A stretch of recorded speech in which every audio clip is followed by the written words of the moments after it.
orang yang selalu berpikir bahwa dirinya itu teledor dalam hal taat, padahal Allah selalu baik pada dia. Kalau selalu berpikir gitu, mesti ya tawalladu dadi kalahirna minha sange hadil fikra fal haya wisin. Wa hadza tafakkuru tailah mikir yazidu nambe apa tafakkur fi khaufika indal mudisira wedi minallahi sange Allah taala. Orang yang berpikir demikian terus isin terus dadekno wedi pangeran. Wa yahmiluka lan dorong apa iki hadza ka ing sira ala laumi nafsika ing atase modo awak sira mengkritik diri kamu sendiri wa taubihiha lan melehno nafsika wa mujamanabati taksiri lan ngeduwi pepeko wa mulazamati tasmiri lan mulazamah no netepi cangcut. Tasmir mana cangcut nopo serius nih, tasmir bahasa Indonesia ini serius. Kalau orang tahu dirinya gegabah pepeko dalam ibadah kemudian tahu itu disalahkan Allah, pasti dia akan menjauhi taksir itu, sembrono itu, dan selalu nopo serius melakukan nopo ibadah. Menurut terang nopo masalah mulai fikrotun fi wa'dillahi ta'ala. Terus kita tahu di Quran di hadis itu ada janji Allah, kemudian ada nopo ancaman Allah. Terus yang dijanjikan tentu para wali. Wali wong apik kowe wali, sanggepe wali. Wali amatir wali, pokoknya wali. Terus perilaku sing ora disenengi Allah. Kalau beri contoh nggih sing aman, maksudnya aman itu ada di beberapa kitab. Misalnya Fathul Mu'in. Fathul Mu'in itu kitab yang dipakai semua pesantren, kitab fikih. Itu kalau ngeritik kamu kalau mau sholat, iku kudu ana mlayune. Mane kula nu sering gawe syariat teng santri kula, pokoke nek ape jamaah mbok pira kadare iku ana mlayune. Guling-gilingan nak kowe iku serius. Kan yo ora lucu misalnya dipanggil kiaimu terus mlaku sewantai kan koyo wong ora peduli napa. Nah, dawemu itu sederhana oleh gawe contoh. Karena Allah itu mengkritik orang munafik yang kalau berangkat ke sholat tuh malas-malesan. Artinya fal kasal iku min sifatil munafikin. Malas-malesan adalah sifatnya orang munafik. Jadi kena ape sholat terus sampai angop terus rokoknya tindak nose sewantes. Nah itu rontok. Rontok PKI rontok munafik kenapa? Wah rontok. Mergo sifat itu sifat yang napa? Munafik. Wa idza qamu ila sholati qamu kusala. Kalau mereka berangkat ke sholat itu secara malas-malesan. Nah kebalikannya orang baik itu wasari'u ila maghfirati mirabbikum. Kalau ada sesuatu yang potensi menjadikan maghfirahnya Allah itu kesusu cepet-cepetan. Ngan rata-rata kiai nak melaku iku banter. Guling-gilingan nak menuju barang apik iku ketok serius. Nah kiai kok mlakune lon-lon kemungkinan nek ra di dhuwit ya ketuan. Ora pati iso ngaji, jare sing anteng-anteng kuwi ana makonane, paham napa? Sekali-kali nek ngaji pas marung ana tat ngaji mlayu nganti nabrak-nabrak wong. Iku insyaallah luwih keren apa? Tapi yo ngawur nganti nabrak-nabrak wong. Kalau cerita, jadi mulane kadang wong khusuk ora wali Mas, kowe ngono angel dadi wali. Mergo nek ampe ngaji ku angop niku ora wali-wali. Mulane iki mareni terakhir iki mareni ya. Jadi tumak nina itu ada batasnya, enggak boleh tumak nina fil khairi. Kalau kebaikan kudu wasa riwono kesusun. Sebagian ayat kebaikan diredaksen Allah fafirru ila wa firru iku melayu. Jadi kan apa ngaji kok lonton pe jamaah iku gak seru, kudu napa? Melayu. Ana melayune, ana unsur cepet-cepet. Mulane kadang wong anteng ra dadi wali-wali mereka kenemenen. Paham ya? Iki peringatan ke wong Solo mbek Jogja niki. Nah bab iki ape wong Madura. Tapi nak hadis latah dop ape wong Solo mbek Jogja. Dadi kok plus minus apa? Wong Madura soleh lat kandhani latah dop paling abot. Aja gampang muring-muring. Paling abot. Lan kula di santri Madura kathah. Tak kandhani pantangane hadisnya Madura latah dop. Mergo Madura paling susah nak disuruh menahan muring-muring. Nah wong Solo Jogja nak kon kesusu ra gelem. Ngalon-alon waton kelakon wamaten. Saiki jog ngaji dirubah no. Sing wong Jogja koyo Ruhin barang Melayu, sing wong Madura. Ora napa? Ora emosi. Jadi ya enggak apa-apa, memang kita tidak pernah sempurna.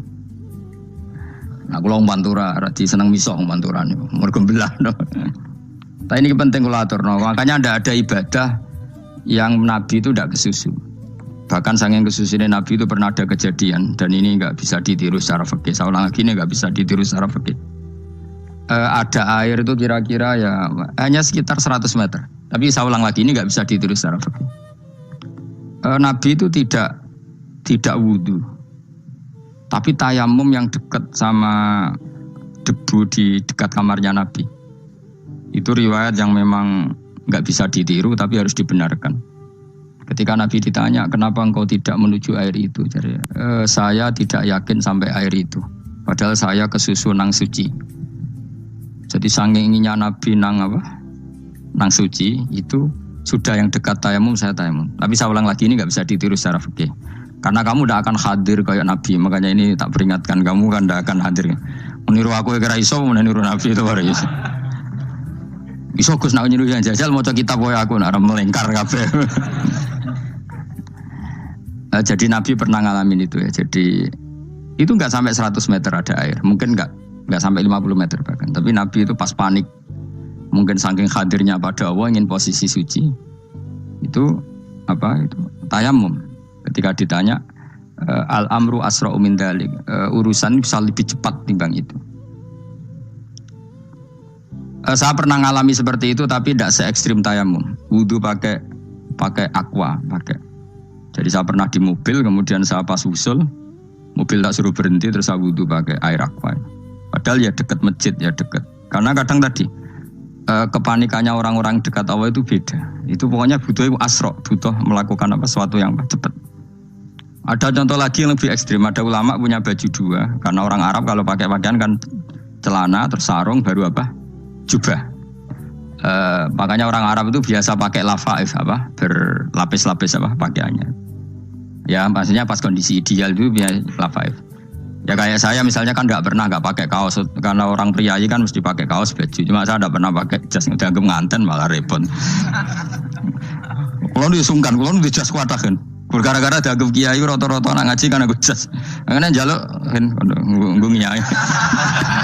Wah bingung, bos ngekek iku niat sakake, Gus Bak ora jas ora kelar tuku tapi ya ora ro. Niate elek wae ya ora ro. Kemungkinan itu nganggep aku ora kelar tuku terus ngekeki. Itu berarti suudzon yang terlembagakan.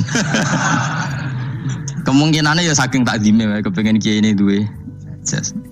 Utawa kemungkinan ini Gus Bak iku lho mau ben dikekno wong ra jelas-jelas ya. Enggak ngerti dan ndak perlu dikonfirmasi ben supaya ngamal.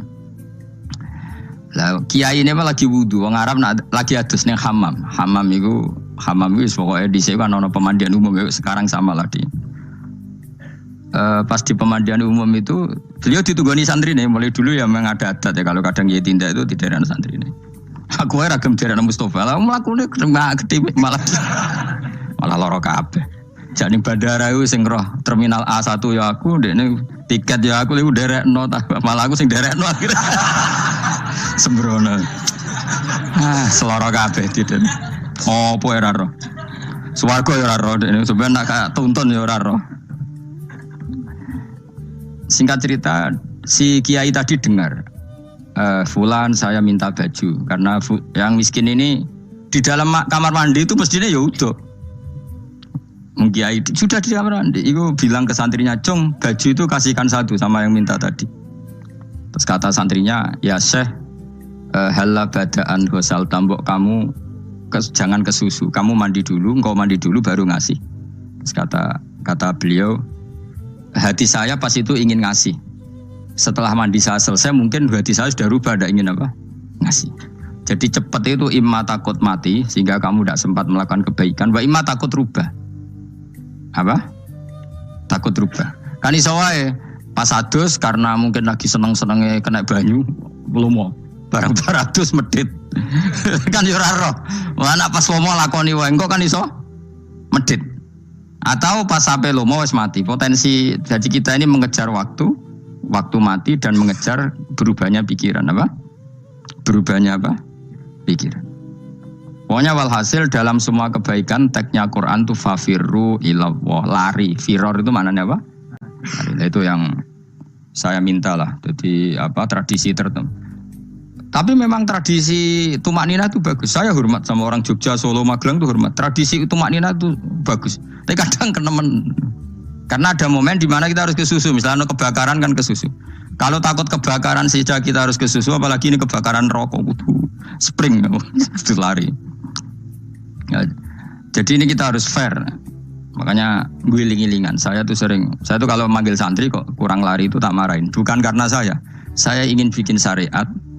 Kalau mau jamaah gitu, sa'i samu kudu mlakune iku beda. Makanya sa'i itu kan maknanya melaku kecil. Itu hebatnya Islam. Tawaf itu kan yang 3 kali pertama itu disuruh romal. Romal itu lari-lari apa? Kecil. Sa'i juga sama. Itu guling-gilingan, kita ndak boleh sowan pangeran dingin-dingin saja. Emang kalau loh. Cara pangeran terus ana wong tawaf mlaku mbek angop terus santai. Iku bangune apa ibadah? Kangen aku ta ora kok saenake dhewe. Nek melayu kan seru. Apa? Senajan wis ketemu pangeran Gusti paringi sugih wis ngono lah pokoke. Ya ora kurang ajar melayu ku susu jebule jaluk apa? Sugih. Ya eling-eling ya. Jadi ini kula suwun lah. Tapi ora 100 gebut mlaku 120 iku ngawur nek iku. Pokoknya ana kesusune lah, entah berapa kadarnya itu ana. Mergo istilah pangeran apa? Wasari'u bergegas lah. Ya apa? Makanya Nabi dulu pinternya gitu. Ada Bani Sulaim, Bani Ghifar itu punya adat tumak nina. Itu sama Nabi dipuji. Adat kamu bagus tumak nina, tapi dikurangi tumak ninahnya kalau dalam kebaikan harus ke susu. Ada daerah yang temperamental. Dikandani Nabi la taghdab. Ya sama seperti di kita kan. Orang Madura di bab musyawarah ahlul khairat mungkin bagus, tapi di la taghdab kurang. Orang Solo, Jogja di tumak nina bagus, tapi di musyawarah kurang. Nah, makanya ini barokahnya ngaji ya dirubah sidik-sidik. Maksudnya yang plus minusnya itu dirubah. Karena saya belum pernah menemukan tag orang baik itu diredaksikan tenang, tapi semuanya redaksinya apa? Wasari'u. Wasari'u itu apa? Bergegaslah. Fafirru, larilah. Jadi fafirru ilallah, maka larilah. Firru itu lari apa berjalan? Lari. Supaya maksudnya lari itu tidak harus lari kayak pembalap itu enggak. Pokoknya ada unsur kesusunnya gitu. Ada unsur bergegas. Dan karena ada etis memang, misalnya saya sebagai anak dikasih tahu babak atau kangkang Gus ibu sedang gerah serono swantai itu kan kayak gak ngergani wong tua. Udah ono Melayu. Dan di sini ini maka diredaksikan di semua riwayat Nabi itu kalau jalan wa idza masa, Nabi kalau jalan itu faka'an namayan khattu min sobabinir taqo. Semua dibak menerangkan apa Nabi kalau jalan itu seakan-akan turun dari tangga. Maknanya cepet. Faka'an naman khattu min sobabinir taqo. Jadi Nabi kalau jalan itu cepet. Ya dong ini ya. Paham ya? Ngiling-ngilingan. Nah, ciri utama berpikir secara Qur'ani adalah apa? Kamu mencari sifat-sifat wali Allah. Dan ternyata sifat wali-wali Allah itu musyaroah ilal khairat, kalau melakukan kebaikan kesusu.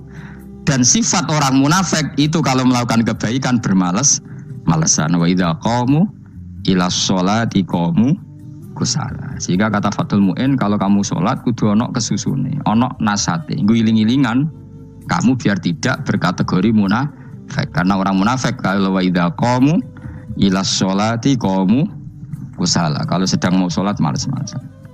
Nah, intinya gitu, cara jadi mufassir, cara jadi pemikir Quran yang baik apa? Sifatnya orang baik dikumpulkan, kemudian kamu ingin diri itu. Sifatnya orang buruk kamu kumpulkan, kemudian kamu menghindari sifat itu. Misalnya Allah cerita Fir'aun. Fir'aun itu penyakitnya apa? Istagna, merasa kumoluhur, merasa tercukupi semua. Itu sifatnya apa? Fir'aun. Tapi sifatnya orang baik itu ya Yuhannasu antumul fuqara'u ilallah. Sifat orang baik adalah merasa fakir, merasa enggak siapa-siapa di depan Allah Subhanahu wa taala. Sehingga keangkuhan itu sifat Fir'aun, merasa fakir, merasa enggak siapa-siapa adalah sifatnya orang baik. Makanya nadumanya Habib Abdul Haddad masyhur itu. Ana abdun soro fakhri dimna fakri, itu yang sering dinyanyikan, dilakukan para wali-wali itu apa? Ana abdun soro fakhri dimna fakri. Jadi ana uta ingsun abdun kawula. Soro ingkang dadi apa fakhri kebanggaan ingsun iku dimna fakri mergo fakir ingsun.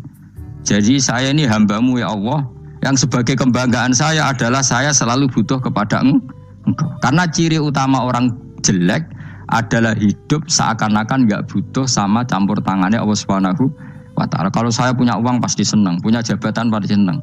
Saya jadi menteri mesti beres semua, saya jadi gubernur beres semua. Merasa bisa semua itu min sifati Fir'aun, itu sifatnya Fir'aun. Tapi kalau kamu jadi menteri, jadi gubernur, saya tidak siapa-siapa tanpa pertolongan Allah. Saya kiai pun tidak bisa apa-apa tanpa pertolongan Allah. Saya orang baik pun tidak mesti dijamin baik terus tanpa pertolongan Allah. Sehingga selalu la haula wala quwata illa billah. Saya bisa menghindari maksiat ya karena Allah, bisa melakukan taat juga karena Allah. Nah, orang yang seperti ini itu jenis ana abdun soro fakhri dimna fakri. Saya ini adalah hamba. Yang menjadi kebanggaanku adalah karena saya selalu fikir, selalu butuh kepada engkau. Ini penting kalau terangkan, jadi supaya orang terbiasa. Dan kalau seneng ngaji ini paling seneng. Kenapa saya ngaji seneng? Karena tadi kebaikannya Allah, nikmatnya Allah saya omongkan. Sehingga dengar orang banyak bahwa Allah itu baik, Allah itu zat yang kita tuju, Allahus Somad. Jadi kalau saya jadi wali karena di kamar 40 dino, paling terkenal wali, terus wong salam template gitu ngano. Terus untung aku mau ora untung blas. Lan cara bapak wali be ulama iku mulya ulama. Wali iku nak terkenal wali paling banter wong sowan nggo gula sing untung ndekne. Tapi kalau ulama menerangkan kebaikan orang dengar semua, akhirnya Islam menjadi siar. Mana bodoh-bodoh dadi wali ulama ambek wali ku ya dhuwur ulama. Mbok ambek kuwe dhuwur kuwe mergo ora ono makome dadi.